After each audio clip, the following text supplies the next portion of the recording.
تبارك الذي بيده الملك وهو على كل شيء قدير.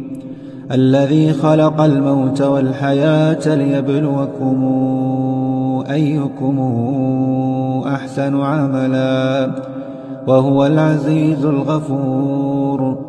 الذي خلق 7 سماوات طباقا ما ترى في خلق الرحمن من تفاوت فارجع البصر هل ترى من فطور ثم ارجع البصر كرتين ينقلب إليك البصر خاسئا وهو حسير. ولقد زينا السماء الدنيا بمصابيح وجعلناها رجوما للشياطين وأعتدنا لهم عذاب السعير.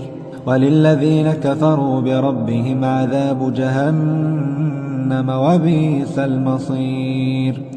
إذا ألقوا فيها سمعوا لها شهيقا وهي تفور تكاد تميز من الغيظ كلما ألقي فيها فوج سألهم خزنتها ألم يأتكم نذير